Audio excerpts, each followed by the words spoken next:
What's up there, Ryan? Hey, that was some good music there. Yeah. Brought me back to life. It's better than coffee. Yeah, for sure. I know, man. So have you stopped drinking since we had our barrel selection this morning? I don't think so. Yeah. Kept on rolling and had some good barrels, some good bottles. Just keep going. Good company. Yeah, I was about to say, so we had a Four Roses barrel selection earlier this afternoon, and Ryan just get the party rolling. But yep, let's go. Justin's. Yeah, we'll kind of talk about what we're going on here. So I want to introduce everybody to Seth from Broken Barrel Whiskey Company. So Seth, say hi to everybody. What's going on, guys? Yeah, so I'm jealous of that room. That looks awesome. Yeah, I know. It's pretty tall. Oh, it goes up. Goes up, and it goes goes that way too. Oh, nice. Wow. So is this a home office or is this an office? Office. All right. Well, we have new dreams and aspirations, Ryan. Gosh, no kidding. You guys get away. You should have a podcast. I actually do have a podcast. Oh, there you go. It's a podcast. Say that again. We couldn't hear you. I have a all spirits podcast called Cartel Hour. It's mezcal, gin, rum, the whole gamut. We do it all. Gotcha. Cool. There we go. A little plug for that one while we're at it. There you go. Yeah. Davey says he's got a few bottles, just a few. I only have like 7 behind me, but the other 700 are just don't have time, don't have room for it. But it looks nice. You sitting next to me. I'll tell you what, you damn near sent us full bottles. What are these, like 4 ounces? You sent us them. Yeah, you're not playing around with the samples over here. Of course, you got to try it. You got to come back to it. You got to do the whole thing. So. Got to come back. I like it. Got to come back to it 10 times. At this rate. So but kind of before we dive into this, I kind of want to let you give us some information as well as give some of our people that are tuning in right now some information about Broken Barrel and what you're doing and what we're doing here tonight as well. Sure. Yeah. You guys should have 6 samples with you of Broken Barrel whiskey. Broken Barrel, for those of you who don't know or tuning in, and Best Bourbon Podcast, Kenny from Prez. There you go. You got fans. I love it. We got a few. Just a few, right? It's a Broken Barrel whiskey is a concept where we take whiskey, we literally smash the barrels, and we use the staves of different types of casks in conjunction with one another to age simultaneously alongside each other in the whiskey. So we do put the wood in the whiskey rather than just put whiskey into different casks. We find that it's kind of interesting, the results. And you guys, Kenny, I know you've tried a couple of these before, including a rum finish and I think a port finish. And I wanted to send you maybe a few other options and ideas of things that maybe up your alley, may not be. You may stick with what you tried, you liked before, but we do a lot of different things here. Really, the core piece of it all, and I'll show everyone on here, is we have on every bottle a little table here that has an oak bill and a mash bill. Now, what is an oak bill? Well, that's the name we created and coined for the combination of oak staves. So when you have different oak staves in combination, it's no different than a mash bill. And that this is something that when you have these different fitting pieces, it creates the flavor profile of the whiskey. So that's sort of our approach to the whole thing. Is whiskey is all about oak, it's all about grain, it's all about time, it's all about the combination of all these different, levers you can pull. And so that's kind of what we're going after. Good deal. So Exciting stuff. So say this one again. Are you putting staves like in the barrel, like you're opening up the bung and throw them in the barrel, or you're actually like breaking down the barrel and making a brand new barrel? Old 53-gallon barrels with no loss. I was thinking about this today actually. So like Maker's Mark puts the ring of staves in the barrel, right? Yep. So a 53-gallon barrel, you're going to lose, say, 10, 15% volume. So as a retailer or a group or whoever would be buying a single barrel, you may lose total volume out of that barrel to do that kind of process. Am I kind of on track with this, or I just thought about this today, but you're not going to get 53 gallons. You're going to get 43 gallons or 40 gallons or something less, right? So I'm not sure how long they age those. For what? For the makers ones? Makers, how much they lose? It's about 3 months, and Gotcha. Makers, they will typically, they fill it all. We've done a few of them now. So you go, you pick your staves. They actually take off the top 2 rings around the barrel so they can get the head off. So you get the head off, then you put the staves in the whiskey. Yeah. Hammer the rings back on with the head back on, and then you go and you fill it up all the way to 53 gallons, and you go and you let it go age for, I think, 3 months, 4 months in a cold, dark place that's in their cave area. But typically you get a ton of bottles out of it. It's like 220 something like that. Right. So there it is. So 220 versus say 260-ish at cask strength. You should be getting at a full 53-gallon barrel. You should be getting about 270 bottles, roughly. Maybe even my math was wrong. Maybe it is closer to 260 because it is cask strength. But no. But my point is, volumetrically, when you put 18 more staves in a barrel, there's less volume in that barrel because of the wood, right? Sure. Yep. Right. You put you put an egg in a jar and you fill the jar. You can't get as much volume in that jar as if there was no egg. Volumetrically, it's got something else in it. So what we liked about this concept with Broken Barrel is full 53-gallon barrels. So when we did barrel selections or things, you're dumping every ounce that's left, less angel share, of course, into a tank, and then you're adding the oak, and there's obviously a lot of room in the tank for that finishing process. So you get the maximum amount of bottles per barrel, less angel share, but no volumetric change. It was kind of the concept. So we could give more to everybody. That was the idea. That makes sense. Okay. Gotcha. Ryan, Very cool. you mopping up what he's laying down there? I think so. Yeah. It's all making sense. I love Yeah. the concept. Seth, if you can, some people said that it sounds pretty echoey. Just kind of scoot up close to the microphone when you talk, and then people could probably hear you a little bit better. Let me move this closer. So, and I guess the next question is, since we've got 6 of these, and I kind of, you tell us which is the proper like way we should do this, because some of these it looks like you've got 100, 120 proof. Sorry, you have 100 proof whiskey, 120 proof whiskey. Probably not with any kind of oak bill. There's a few in there that are. Oh yeah, there's 2. Yeah. Okay, so tell us, should we go with the ones that have the oak bills, or should we try the whiskey on its own before we get to the oak stuff? Let's try the whiskey that has an oak bill. Our whiskey, that's what we make currently. Let's try that first, and then we can experiment a little bit and try some of the unoaked or unfinished whiskeys. And I did pull some stuff from barrels I have aging here in Los Angeles. So I wanted you guys to try some of that. Right on. Somebody's asking, and you don't have to say if you don't want to say, but if you know where the source is coming from. Absolutely. Our core lineup, that's California oak bourbon, small batch bourbon, Heresy rye whiskey, and our cask strength bourbons are all from Owensboro, Kentucky. The master distiller is Jacob Call. The distillery is Green. Good stuff. So phenomenal facility. They put away 90,000 barrels a year.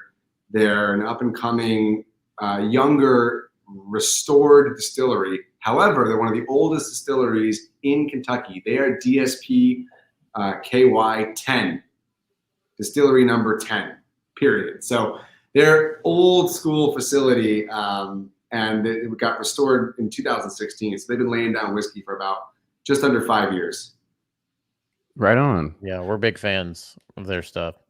Yeah. Okay. All right. Well, I've got 3 Glencairns with me, so I'm just going to go ahead and pour each of these into one, and then we can. What are you doing? So give me an order. You doing port, peach, rum? Let's do port first, because port is. I mean, we've tried port plenty of times. I think a port finished barrel is something that we're pretty accustomed to having and trying. So we'll start there, and then maybe rum and rye, and then peach. All right, peach brandy. Because I think brandy sounds good. That's what I was kind of like. I was like, I don't want to say save the best for last. I don't know, because we haven't tried these yet. However, I am intrigued because we've done a barrel from barrel bourbon finished in a peach brandy cask, and it was amazing. Tasted like a box of nerds. So we'll see what this. The peach brandy, I think you'll like. And somebody's asking, hopefully not TerraPure. No, 0 TerraPure. I think actually, if not to speak for them, but I believe they have entirely stopped TerraPuring even many of their own whiskeys. Yes. So they've kind of done away with that whole thing.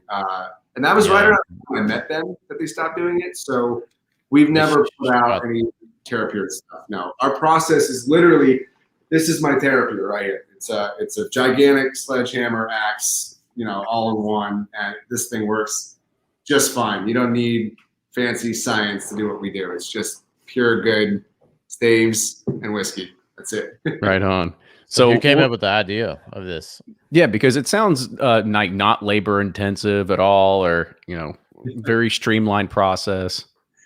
I would be lying if I said I still break every barrel. I did break a port barrel this morning, and got a little video of that, but. No, the guys in Kentucky, we bought them sledgehammers. They break the barrels now. They have fun with it. They videotape themselves doing it. So you should teach a man to fish, right? Yeah. So the first one we're getting ready to try, I'll kind of bring it up on the screen for everybody here, is 80% port. I know, freaking camera here. 80% port, 20% French oak. So that means you're using 80% port stave and then 20% French oak. Is that correct? Yes, I think I have. Maybe it's clear. You can see it on this one. Where's the camera? There it is. Yeah, let's see if we can. Yep. Blow you. I can't. There we go. I can't figure out how to use this goddamn thing. I'm in. Yeah, you can see, and every bottle has the oak bill and the mash bill. So, and it says Owensboro on there, so it's all there.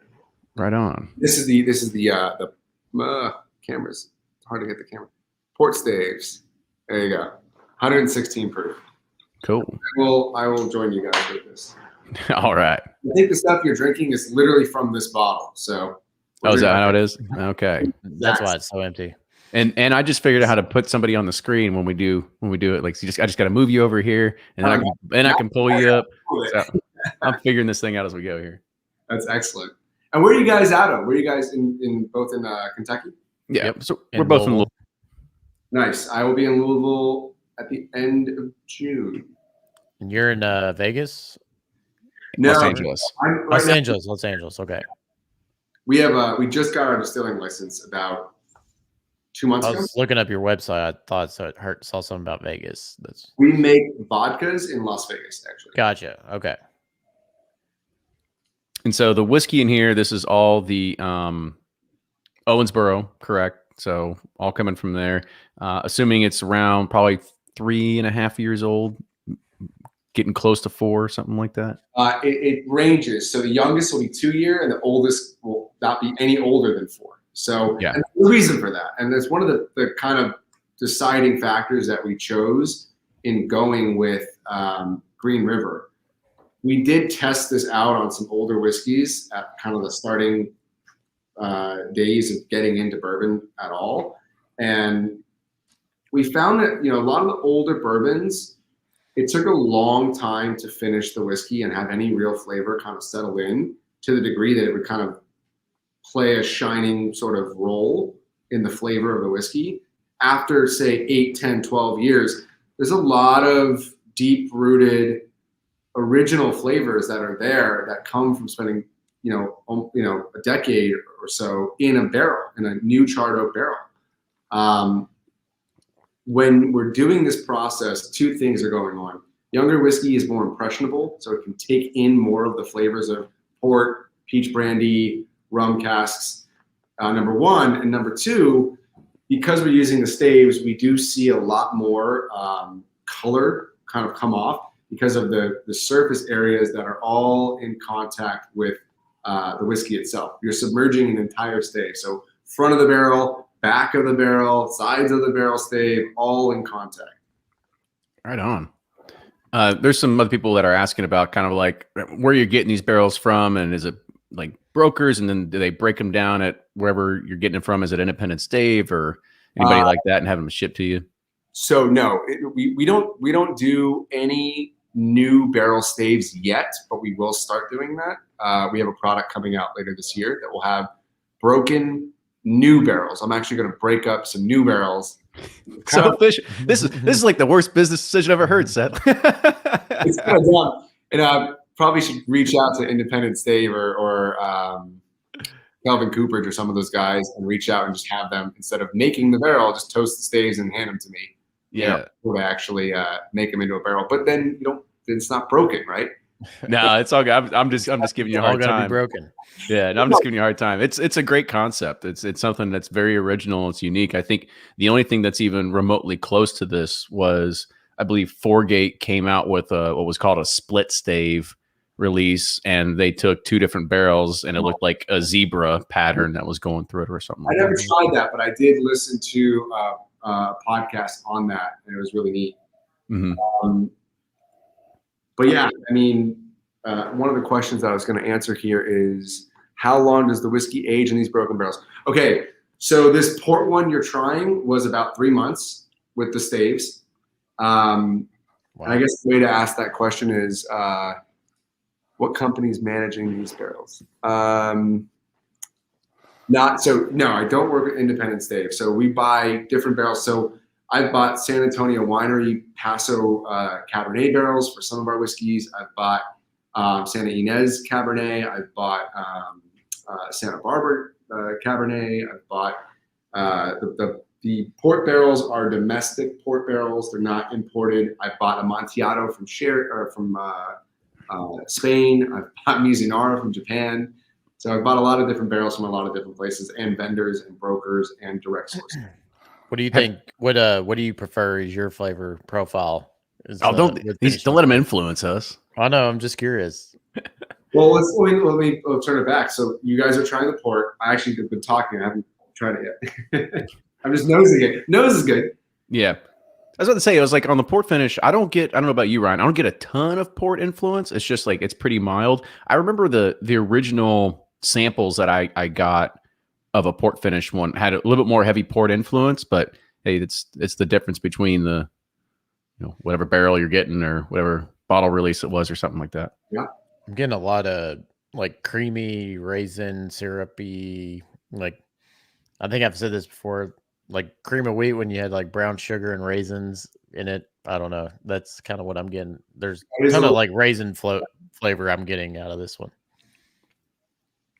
I don't get the brown sugar. I don't know if I find that, but I get that on the kind of the back end and a little brown sugar, but maybe that's the vanilla of the French oak coming out or something. I also want to give you a shout out too, because while we're trying these are all 116 proof. Mm-hmm. So you're not messing around on the proof there. So that's pretty great.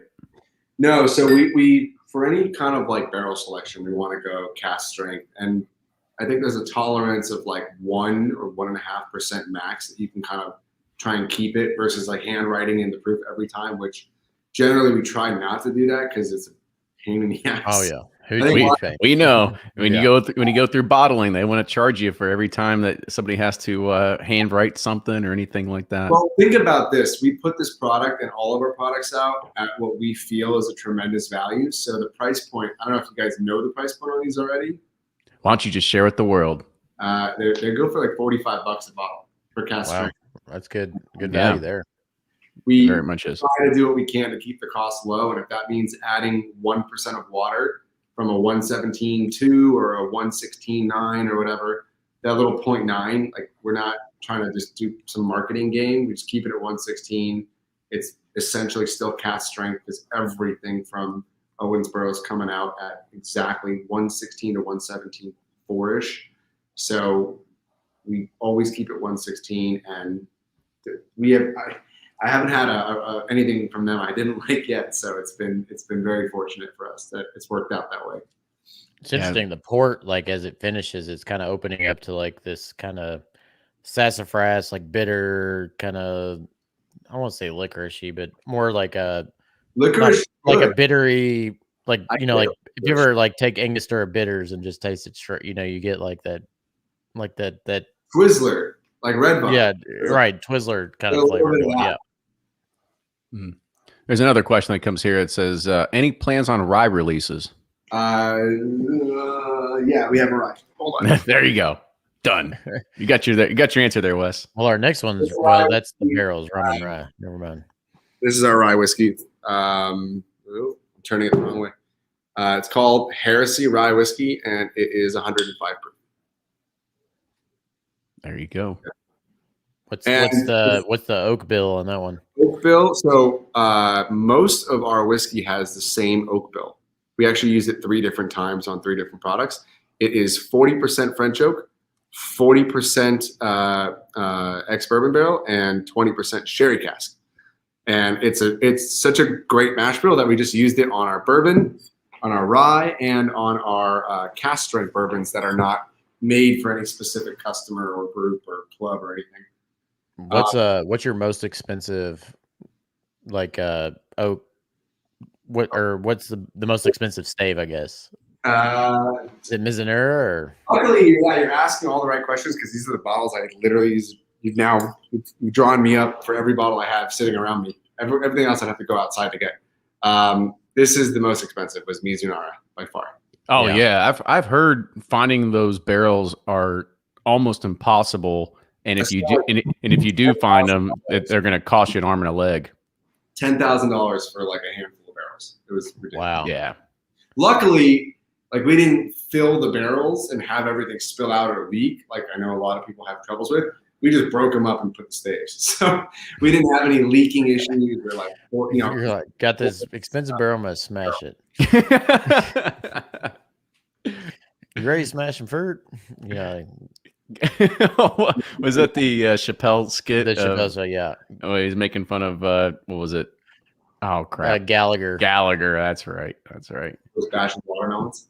Yeah. Yeah. That's what you do at barrels. You know, you're like, you're ready smashing barrels. Black Gallagher. I remember that one. Yeah. Black Gallagher was hysterical. So moving on to the rum and rye, and for anybody that wants to know, and I know Bourbon Lens had a comment in the in here is what's the mash bill. So the mash bill is actually 70% corn, 21% rye, and 9% malted barley. Let's see if I can get it to focus. I can't because I've got a big light on it.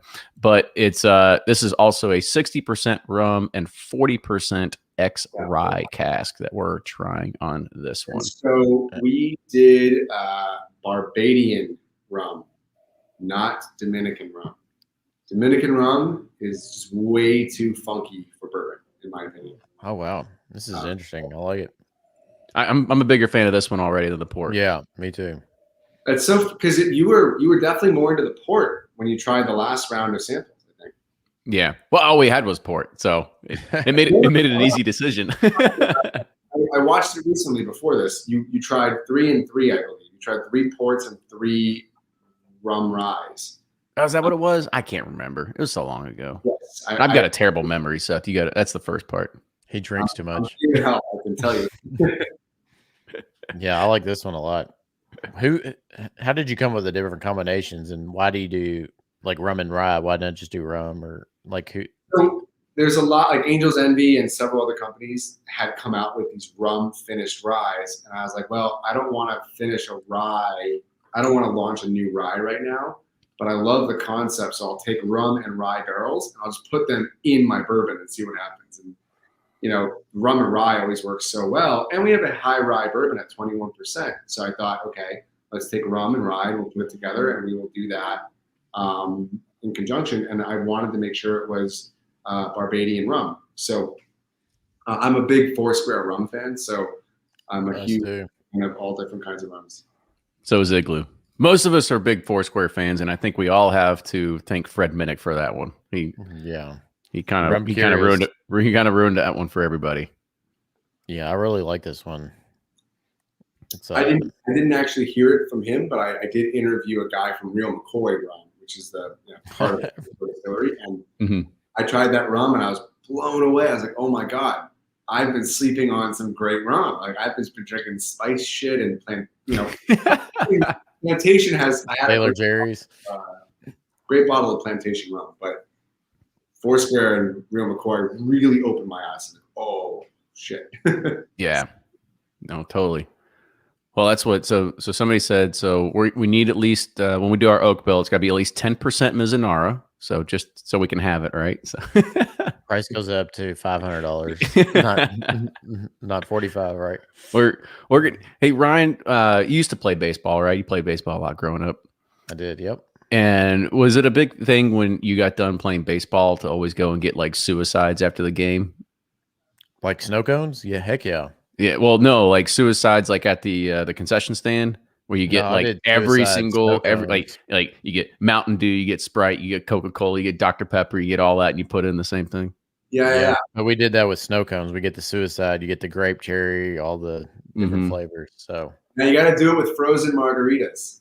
Ooh, that's or we're gonna do it with Broken Barrel, one or the other. You're gonna run out of lines on your oak bill here. We're gonna have the suicide going. We're gonna do a rum and rye, a Mizunara, peach brandy, a little bit of French oak. Like how hard can we make this on them? The Infinity Barrel Project, barrel spirits, like the distilled line. It's like distilled in Indiana, Kentucky, Texas, California, Kentucky. It's the whole like slew. Every state's listed basically. Right. Yeah, I really like the rum and rye one. That's good. Yeah, I'm gonna go on to the next one, which is a 60-40 blend of peach brandy and French oak. So okay, this one's special, by the way. This one's goddamn light. Here we go. There we go. Yeah. Oh, you better can see that one. There we go. Here's how the bottle. Thanks, Kenny. Hey, just making sure our fans are happy here. There we go. We'll get Seth on there. Okay. So, yeah, this one's Where'd you This get the one- peach brandies? Who's making peach brandy over there? It's an American peach brandy. It's domestic.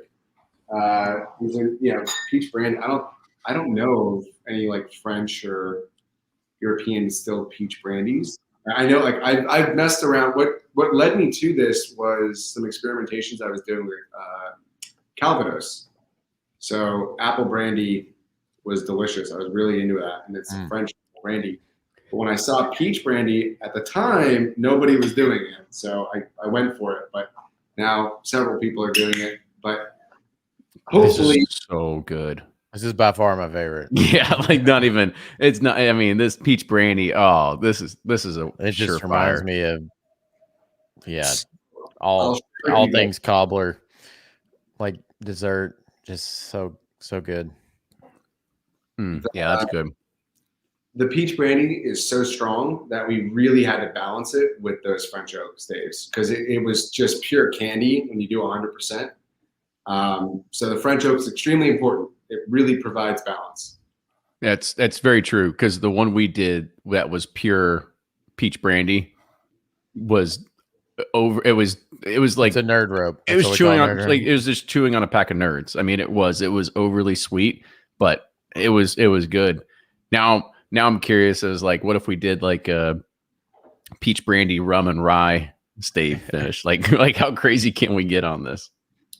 It sounds like Team Weed picking a. Well, I mean, because we love the peach brandy. I mean, it's fantastic, and we like the rum. But I don't know, like, how much of the rum and the rye play a balance there. Like, which one is bringing too much sweet influence? And I don't know, if I was to taste just an X rye on its own. I kind of know what we've tasted plenty of French oak finished ones, and especially coming from Sazerac and stuff like that. So we know French oak provides it's not like an overpowering taste. It's a little muted. It's just kind of there, but it's I don't know what the best kind of word is for it, but it's filler. I don't know what you would call it. No, it's a stabilizer. It's kind of like it will pull some of the sweetness and sort of round it off with a it's not a toasted oak, but it's sort of a, what's the best way? It's not nearly as strong. It's a much more muted version of a new charred oak, like bourbon barrel. Mm-hmm. Yeah, it seems to mellow things out, like just kind of make it more marshmallow. It actually provides more of the body. It's more about mouthfeel than it is about flavor, right? Sure. Yeah, that's what that oak is all about.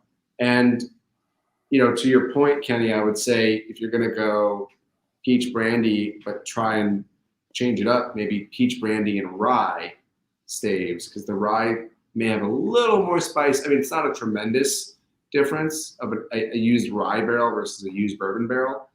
It's not going to like completely ratify your world in terms of, but it'll balance, and it may be different than just French oak. Man, I was about to say that's another thing. None of these are ex bourbon barrels. Have you tried doing some of those instead of just using French oak?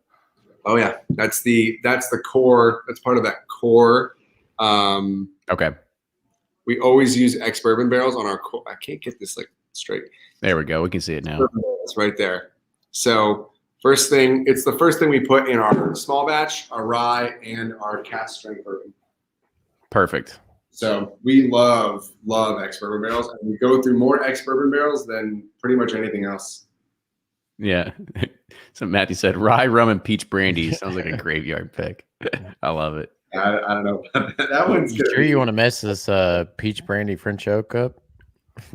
I think. I mean, good. Well, we have an opportunity to choose our own custom oak bill here, right, Seth? Is that what we're doing? Yes. I mean, it'll add time, but at the end of this all, I have a surprise to show you guys. Like, kind of just to give you a little, but you have to wait to the end. So I'll show you at the end what it. Okay, that's what because and everyone that's watching has to stick around till the very end to see what I'm talking about. So. All right. Well, there you go. There's your hook. There's the hook.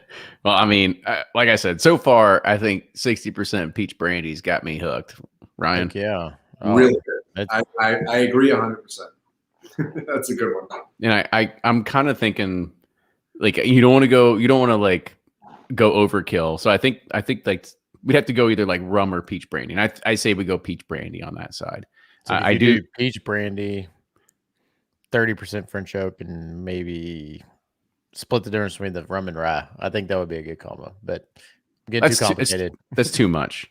I know. That's why I was thinking like either like 60-20-20 with 20% French oak, 20% X rye.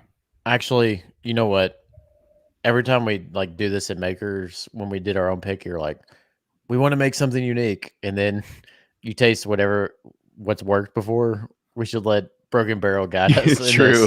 True. We're always that's true. We've always said like there's 1,001 combinations, and we're gonna choose one that nobody's taken before, and then we do it, and we're like that doesn't taste very good.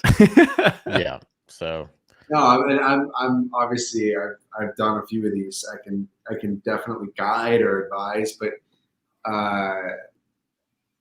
we've only done that peach brandy that you're trying is one of the first ones we've ever done for someone else. Like there's less than 50 cases of peach brandy in the world right now from us coming out. So you guys would not be like, oh, we're just doing what everyone else does.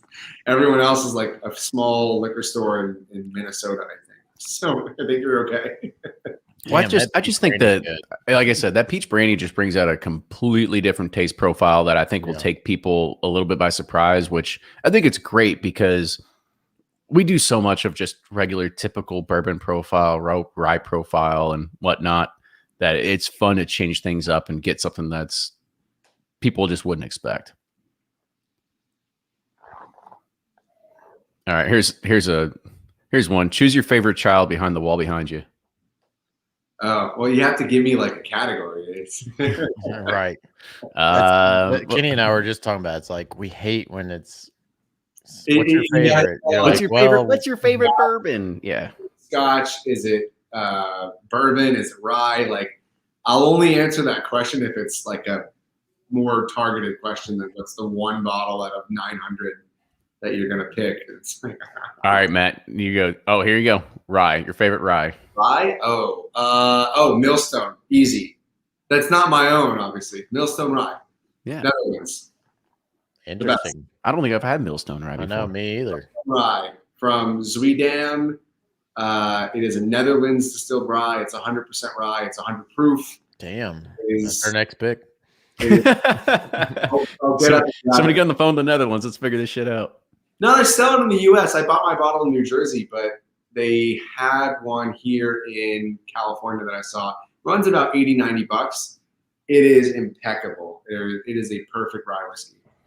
Mm-hmm. The rye barrels you use from 95.5 mash bill or something like 60-35.5 or something. The rye barrels or the rye? I think he's asking your rye source. Like the rye barrels. Where do you get the rye barrels? Maybe that's what he's asking. I have no idea. One and the same. I love that we're talking about rye, but we're drinking peach brandy bourbon. Yeah, we're all over the place. It's okay. The rye whiskey is 95.5, but it is not from MGP, despite being the exact same mash bill. Jacob Call distills his own 95.5. I've been there. I've seen the rye coming out of the trucks into the grate, going into the milling equipment and all that, and going up this huge elevator. The thing is like 400 feet tall. It's massive. It's huge. And I've even posted, I think, a video on Broken Barrel Whiskey Instagram of the rye coming out in like slow motion. It's really cool. It's beautiful, actually. So those rye barrels, when they get dumped at 2, 3, whatever years, we just take those and we use them in the bourbon. So the barrels are from O.Z. Tyler's.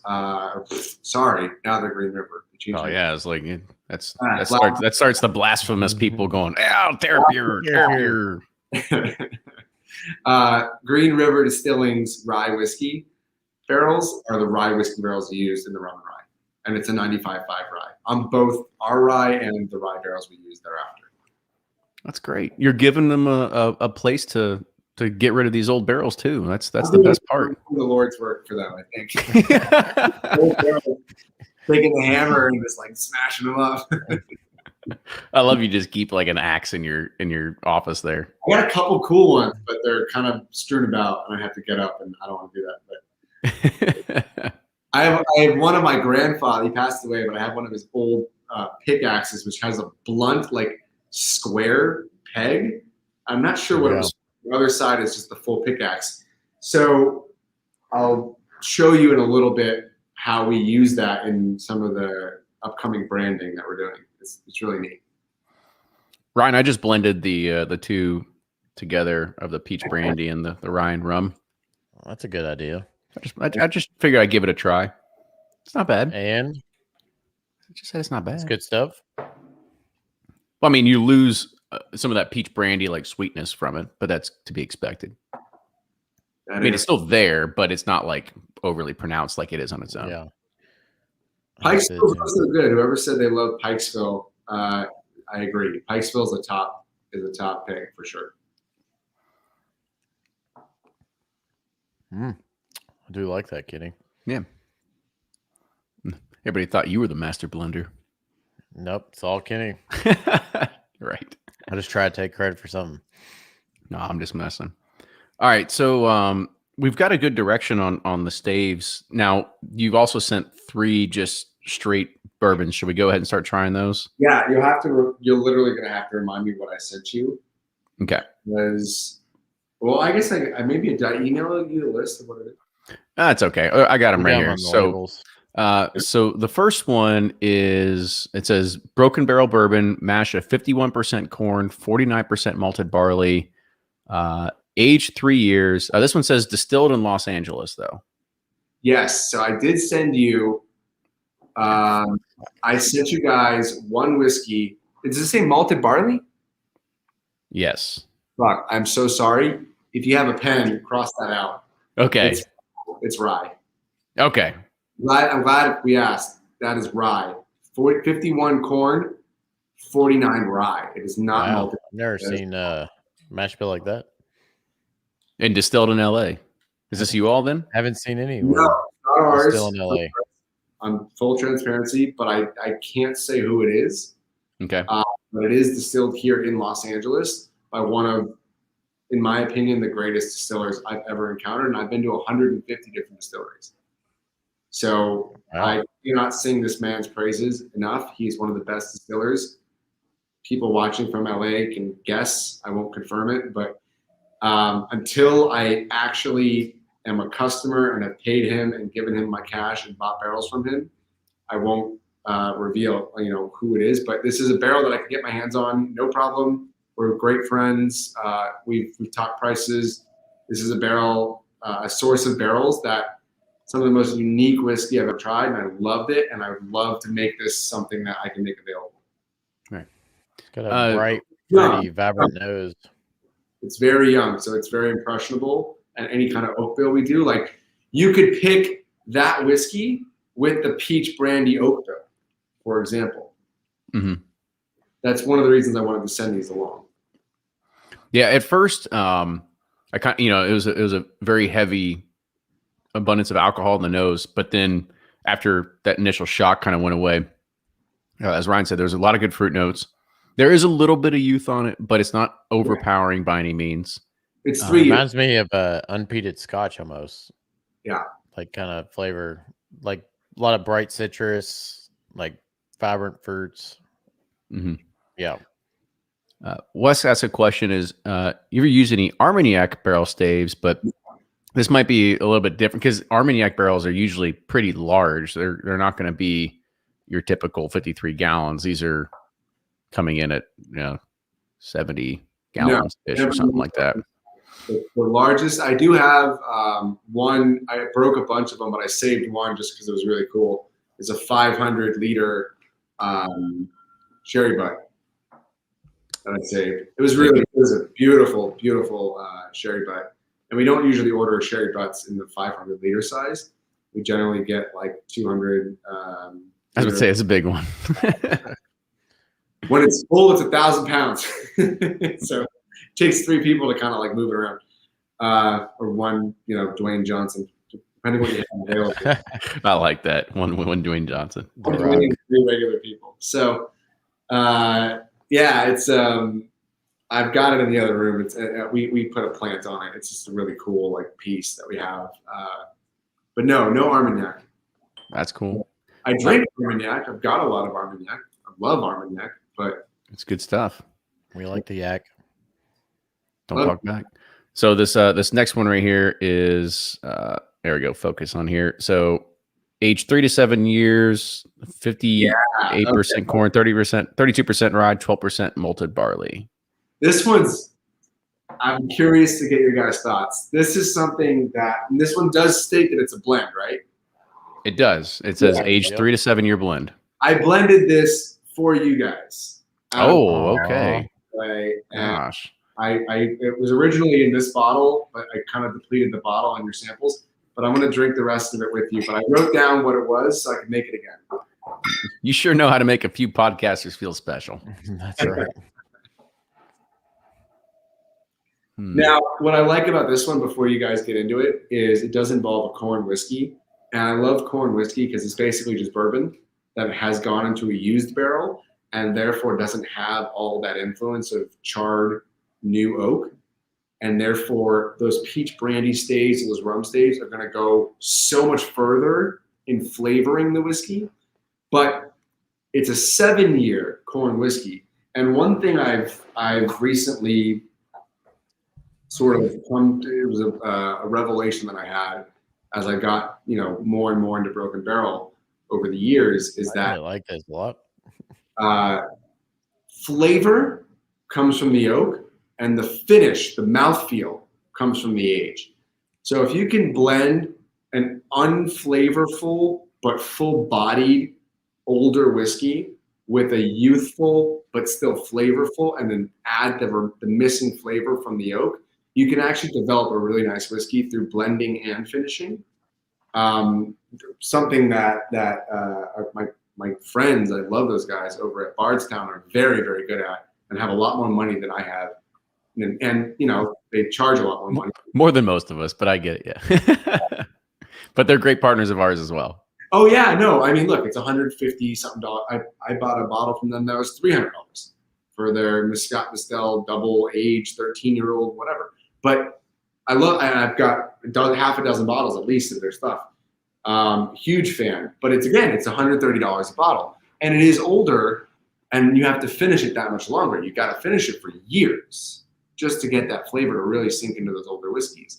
So with this kind of a base alcohol, I feel like we can develop a really, really nice whiskey with the right oak bill and bring any kind of flavor that's not there, sweetness, fruits, sugars, those things can all be added with that oak bill. But it's the body, it's the mouthfeel, it's the finish. You really want to kind of go, I like where this is at currently. Can I take this one, step further with the oak bill? And now you're doing my job. Now you're doing what I do. It's the fun of it. It's an excellent job blending, by the way. This is really good, I think. Yeah, I was about to say, I was like, all power to your other distiller in there in LA, but I really enjoy this. I think you did a fantastic job here. And I do think you're right. I think with the way it is, it will probably impart a lot more flavor from the broken staves when they do come in. Yeah, it's a very clean, sharp flavor profile, so I can see it would absorb more flavor. What is the proof on this? It's got to be up there. Says 119. Yeah, that's what I thought. I wasn't expecting. I took a big sip. I forgot. It's only 3 points different than your flagship there. I mean, come on. No, but those are finished and sweeter and all that. This is raw. This is just a raw blend. Yeah. Yeah, but it doesn't taste overly hot. I mean, no, I guess it doesn't taste that. It doesn't have a huge corn influence either. I mean, we've had plenty of corn whiskey before. And it's not a don't get as much grainy taste. No, exactly. That's what I was about.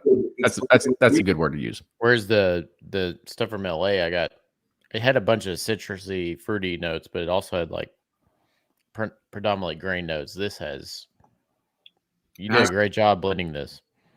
What was the mash bill? One more time. You have it in front of you, I think. 56% corn, 32% rye, 12% malted barley. Yeah. Yeah, And that's good. it's a I like 6-barrel batch is what it says on here. Yeah.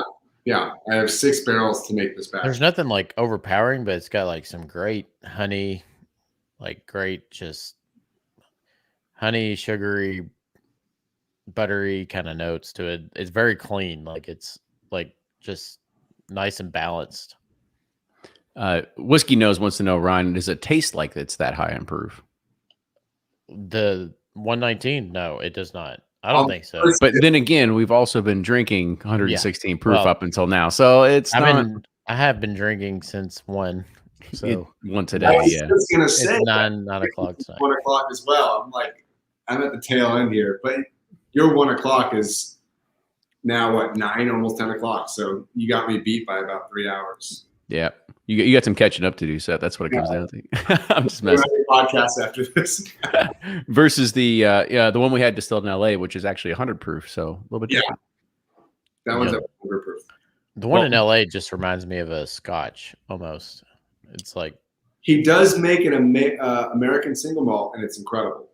Yeah. So if you like Scotch, you would like that.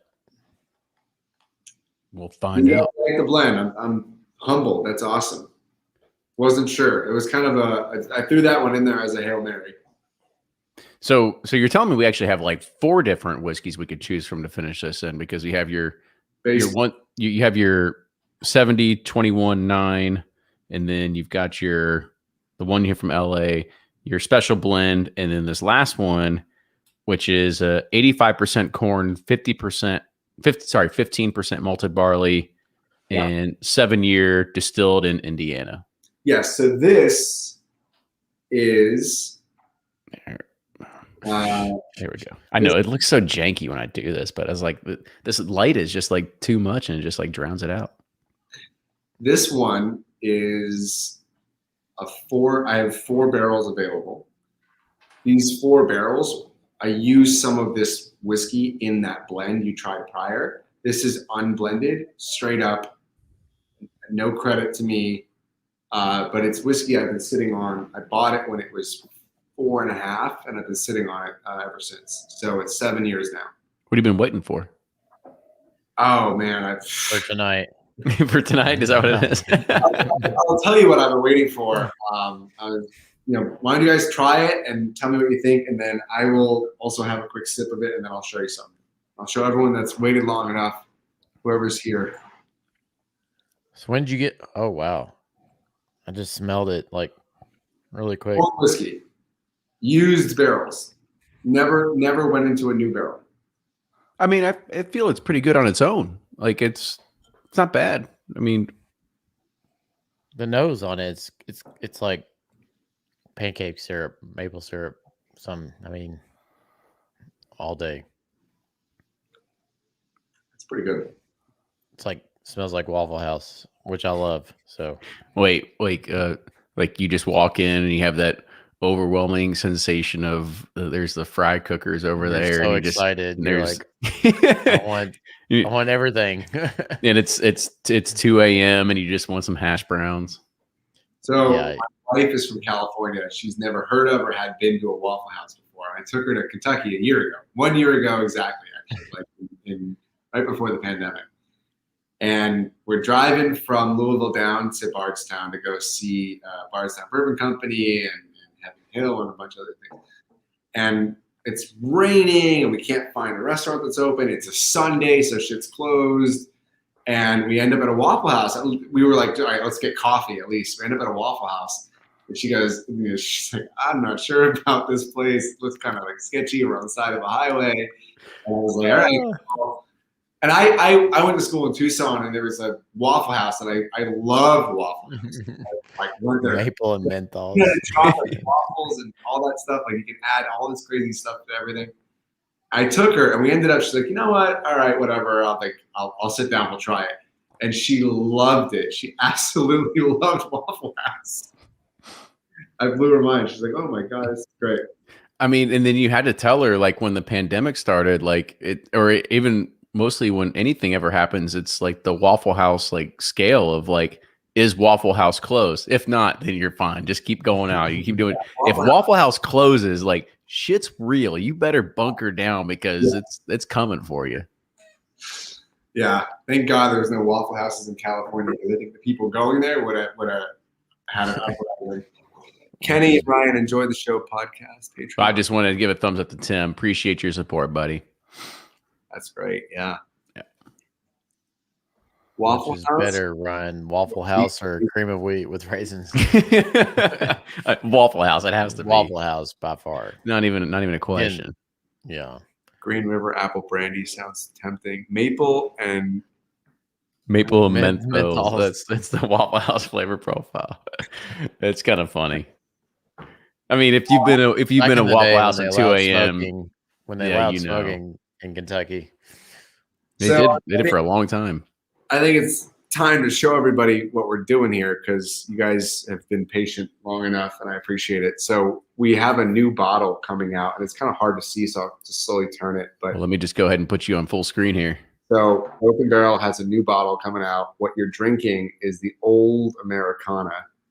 Now, unfortunately, this is like printed on like paper from my printer here in my office, so it's not like the final label at all. Hey, we all have you got to go to the alpha beta stage. Yeah. 7-year. This is kind of what it would look like. So it's a completely different redesign. You know, we have the oak bill and the mash bill along the side there. We'd have silver foiling. It'd just be a whole different package. Got the embossed glass and everything. Dang. Bottle's got a nice ridge here. It says Broken Barrel Whiskey all along the belt line. I don't have the corks yet, but they're custom Broken Barrel on the bottom. So holy smokes, on the bottom too. Wow. Yeah, Broken Barrel's on the bottom. I got the BB monogram. It says the truth is in the barrel. And again, this is kind of something that's coming out. No one's really seen this. I haven't posted any pictures of it or anything like that, but that's what's coming out. So my hope is, and what I emailed you guys about was that through this process, the bottles are being made as we speak. They're shipping next week, and they should be in the United States by end of this month, early next month. And we start going into production mid-June, and we're hoping to see stuff hit the market by July. So with the whole July release schedule, et cetera, there is enough time in there to put your guys' mash bill together and oak bill together and figure that out. But whatever we do, given the fact that we got to go to TTB and you guys with Pursuit United and the Pursuit series, the whole deal, it'll take time. So when it comes out, it'll be in that bottle. So whatever you guys decide on, land on, whatever we work out, that's the bottle. That's how it's coming out. Top notch, like beautiful, beautiful new bottle. Yeah, no, it's awesome. It looks great. There was one question that come in that said, what does the 140 stand for? Well, originally we thought the proof was around 70%. Holy smokes. Yeah, I was about to say, I was like, yeah, you're gonna make some people lose their esophagus with that one. It may be in the 130s, but it could net out in the high 120s. But the stuff you're trying right now is at 120 flat even. Actually, it's crazy. Like we're already up like to an hour so far, and I don't even know if we've like come away with a conclusion what we want to do because peach brandy. Well, yes, we've got a few peach brandy barrel or staves. Like we know that part, but the whiskey in itself, like which one we want to age, I think it's a tough choice on what we're going to go with here because big fan of everything that's coming out of Owensboro. But I like this blend too. I like the blend. I like the 7-year. Yep. All right, LA. It's not for me. Kenny and Ryan, try blending the peach. Put it in this one. Like put a drop of the peach into the one you're trying. That's kind of a way to kind of get a sense of okay, what would a peach stave do? Into the 85% corn. Yeah, and the 7-year. Okay, I'll do that. Okay, we'll do that. I was going to go back to the batch one, but we'll do that one here. How many barrels are you selecting? Oh, I can't answer that. At this rate, maybe 30. But no, we are doing one. And hats off to Seth. I mean, this is probably one of the most unique barrel selections that we've done in quite a while. I mean, we we did one at Four Roses today where you go and you try a little bit of this, try a little bit of that, different recipes, and you're like, oh, okay, they're all great, but we'll go with this one. This you have, I don't want to say carte blanche, but you have quite a lot of variables to deal with in regards of what you want your barrel to be. And it comes everything from the 4 different whiskeys that we had to try to put into it, plus the infinite amount of barrel, oak. Damn, that's pretty good. The oak bill that you want to put into it as well. So this is very unique and unique and different. There you go. Took the words right out of my mouth. Appreciate it. Yeah, adding the Four a Roses. little bit of the peach brandy to the 85-15. That's pretty good. The peach in the 85 115. Yeah. All right, I'm gonna try that. I'm gonna blend a little bit here.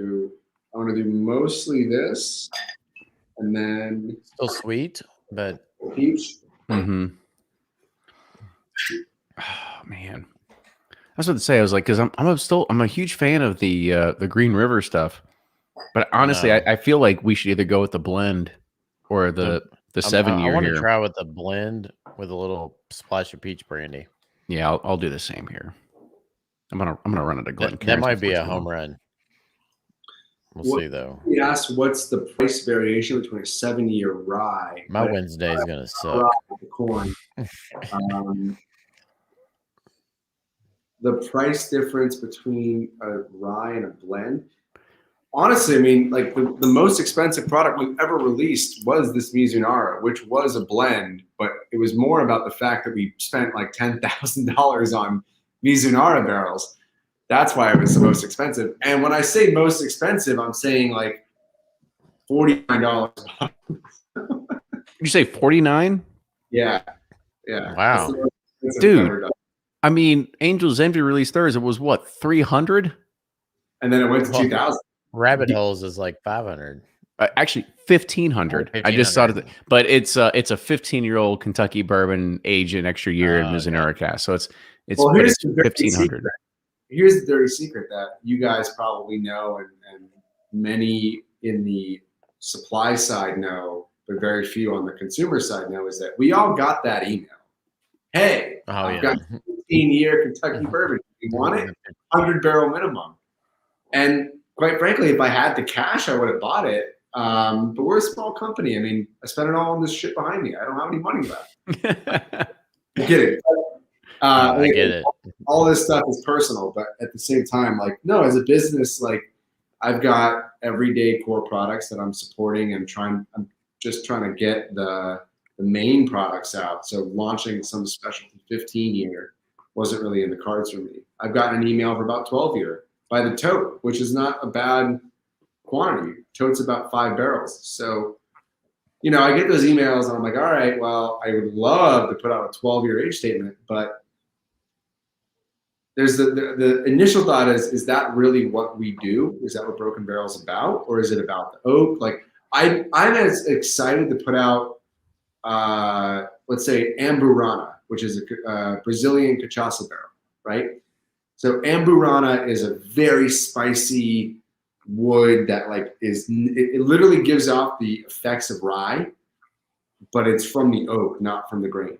And so Amburana is a beautiful, beautiful oak that a lot of brewers are using right now. And so I'm more excited to try and figure out how to get Amburana cachaça barrels as I am to get a 12-year-old bourbon. There's a million 12-year-old bourbons. That's not interesting to me. Yeah. To me, it's about, okay, can I get a Greek wine barrel or like a Egyptian wine barrel? Like, give me something crazy. Give me a barrel that no one's ever heard of. That's the hard part, is the balance between what is popular, like 12-year-old bourbons, and radically wild fucking barrels that no one's ever heard of. That's awesome. And shout out to Mikey, who probably agrees right with what we're saying. Is we know what you're talking about. I mean, when a lot of 7 and 8 year MGP 95.5 was hitting the market and you could buy it and sell it, the very next day. It's an easy business, man. But if it doesn't excite you, then what are you doing? So I totally agree, and that's an awesome way to kind of look at things. Look, I don't think put it this way. I don't think New Riff is going to be remembered by their 15-year release. They're going to be remembered by their peated and their experimental stuff. Probably not the peated, but I'll give you on Maltsters. Maltsters or whatever, or those pots. It's just funny because we reviewed the peated. Oh, We hated it, but did they peat bourbon? They did. They had a peated bourbon and a peated rye release, but they have a new don't peat bourbon. You don't. Yeah, but they do have a malted rye rye release that's coming out. That's going to be bonkers, but it's got another 6 months to a year to come out. But you never, for anyone that's watching, that's a consumer or a distiller or anything in between, the entire 3-tier system, never peat bourbon. Stop peating bourbon. You can't peat bourbon. Peat rye, peat wheat, or peat single malt. Stay the hell away from bourbon. Bourbon peated is no good. But my point is, are you going to remember New Riff for their one-time release of a 15-year barrel they got? Are you going to remember them for, all the OKI? They do the OKI series, right? Correct. And they do, and that was a really great kind of fun little creative branding thing they did. But there's also the, like you said, the maltsters, those 100% malted spirits. Those are fantastic, creative ways to do things. That's what I think people are going to be remembered for. At the end of the day, when you go back and look at the history of a brand. All right. Well, we got to come up with a decision here, Ryan. What are you feeling? Because I'm leaning more towards the 7-year. I am too. Distilled in Indiana. Okay. I like the peach brandy with the 7-year. I like the 7-year with the splash of peach brandy. That's probably my favorite. It's really good. That's what I'm thinking. Okay. That's good. So we've aligned on what we want to put in the barrel. Perfect. So we got that part. And then so what do you think on the stave breakdown? I still think the 60-20-20 sounds interesting. It'd be a fun experiment. What were the 20s? It'd be 20% X rye and then 20% of French oak. So rye, peach brandy, rum, or no. No. Peach brandy at rye 60, rye at 20, French oak at 20. I like that a lot. I think you're on the money, man. With the 7-year Indiana. What do you think? Yep. And I'm in. Time's on our side, and we'll let Seth do his thing, and I could do that all day. That's I can get that created. That's a good blend. I like that a lot. I feel like it's a 4. I think this will be fun. I mean, and then so I guess the next question is like, how long do you typically age it for? And if we said like, oh, we want like another month or 2 on it, like, would you say okay? Like, what's your okay? So what I would do is twofold. I would order the barrels that we need to make this and probably dump it right away because it's already at the 7-year mark. And it's not going to turn to 8. It just turned 7, by the way. It's just turned 7 this month. I'll dump it, add in the staves and the ratios we talked about, and then I'll start working. My biggest hurdle here is working on the label and getting the formula and the TTB approval all done here. Well, for us, we've got time on our side, so don't think it's a rush job. So, and the other thing I think of, you probably learned in this business too, that nothing happens overnight. So everything takes 8 months easily at a minimum. So yeah, we're definitely open to this, and I think it'll be fun. It's be a fun experiment. I think we've got something that it's really, we hope at the end of this, it's gonna be a surefire winner. What I just tasted was delicious. That was maybe it's all starting to hit me, but it's really good. How it's dialed in. Yeah, I like the 7-year. I like the blend. Having revisited it, I really haven't tried it since I made it for you guys, but the blend was pretty good. The 7 year is also good on its own. If I had to compare the two, I was about to say, I was like, I actually enjoyed the 7 year on its own, and you throw a little peach in there. Well, actually, See, I I'm gonna thought throw a the little bit of blend was. peach, and then I'm I gonna thought throw a the little bit blend of the was good on its Rhine rum. own, and then when you added the peach to the blend, it kind of threw it off. But the peach to the 7-year was great. But I don't know. I thought the blend on it that was very good. You can put single barrel if you do the 7-year on its own. That's a big difference. If you do the blend, it's not a single barrel, it's a blend. So Yeah. there's a huge not only marketing component to it, which people like single barrels, and you guys do single barrels. And I think on the top left it says barrel selection. So, but single barrel's got cachet, and also it's then just the 7-year. You get the age statement. If you blend it, you don't get the age statement because you got younger and older kind of converging to make that. So, Sorry, we've got this live stream for posterity, so people can rewatch it and be like, "See, we tasted 7-year-old whiskey. It's going in. We had some crazy custom oak bill, which is the first time we ever even heard the word oak bill before. So it all works out." No, Yeah, it's I love good. that. It's really good. I think you're in the right mindset to go 7-year single barrel, age statement, peach brandy cask, rye whiskey, rye barrels, and French oak. It's perfect. It's a beautiful blend. That's awesome. Good. Can't imagine it being anything less than fantastic. Me too. So Seth, I do want to say thank you again for coming on here. There was one question that was, I had to scroll up and look for it, but what markets are you in right now?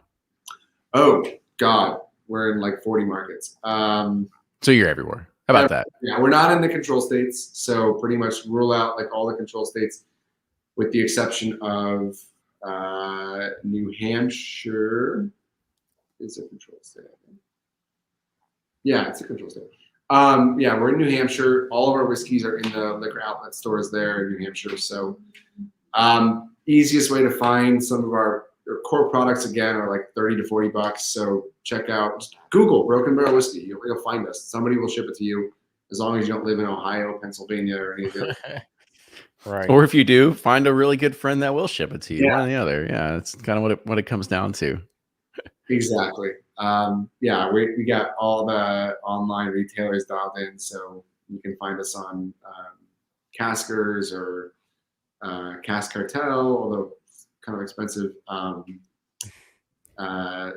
Just Google whatever shows up. Look at the prices. Sounds good. Before we sign off, any other kind of shout outs where people can find you, follow you, anything like that? Yeah, Instagram at Broken Barrel Whiskey. I'm going to do I have been sleeping on our giveaway, 3K. We had 3,000 followers. What a big number, right? Hey, it's okay. We were all there too at some point. Yeah. Well, we created a new account for Broken Barrel on its own. We've been at 3 followers before. So. Infused Spirits has like 20,000, which is great. And so my other vodka brand has lots of followers. But when we restarted, we gave Broken Barrel its own thing. So at Broken Barrel Whiskey. And for more just general spirits knowledge, you can listen to, I do have a podcast, Cartel Hour, talk about all kinds of shit like rum, gin, tequila. We get into all that kind of crazy stuff. And I love spirits. Look behind me. I love alcohol. I talk about it all the time. So it's my job. A functioning alcoholic is what we like to say, right? Yes. High functioning, hopefully. High functioning. Yeah, high functioning. exactly. But Seth, this was a pleasure, and I'm so glad we came away with something tonight. I mean, this was by far probably one of the most interesting barrel totally. experiences that we've ever been a part of. I mean, it's fun when you have, or should I say, it's nice to have like 3 barrels and you taste them next to each other and they're like, oh, they just came from the same rick house, but they're just like a few tiers away, or they're just a few away. And you taste them and you're like, oh yeah, they're a little bit different and you can't really go wrong. But this, I mean, you have infinite number of possibilities of things that you can do. And, hats off to you and what you're doing. I think this is a fantastic, it's a novel idea. It is something that is honestly a little bit of groundbreaking in regards to this world, because you are kind of stepping out of the bounds of just, choosing single barrels, but you're going all out and actually choosing your own like barrel and the whiskey that goes in the barrel. I mean, it's a very unique thing that you're doing. So it goes in the whiskey. Or sorry, the whiskey that goes in the barrel. I mean, all that sort of stuff. It's inside out. It's backwards, and I take full responsibility for this. So I'm sorry. No. It's No, great. we I mean, love it. like I said, this is fantastic. It's very unique experience. So thank you so much for coming on here and letting us do this, and letting us buy a barrel of whiskey from you too. So it's gonna be fun. We definitely. I owe you guys drinks now. So if I come to Louisville, I'm gonna hit you up. We're gonna get drinks. We'll pay if you come to Louisville. No. It's on me, guys. If we come to LA, you're paying. Hey, it's already here. It's all open. Our prices here are much better. Help me out. Awesome. Well, Seth, stay on here for just a second. But thank you so everybody that kind of tuned in tonight. I mean, I think we had over 50 people that were live at one point. So thank you so much for tuning in. If you want to know more about Broken Barrel, he already gave you where you can go find it. Make sure if you want any of the bottles that we're going to be selecting tonight, plus the other 40 plus barrels that we do select every single year as a part of our private barrel program, you go to bourbonpursuit.com, click on the private barrel program link, and you can go get signed up there. But with that, thank you all so much, and we'll see you soon. Toodles. Cheers.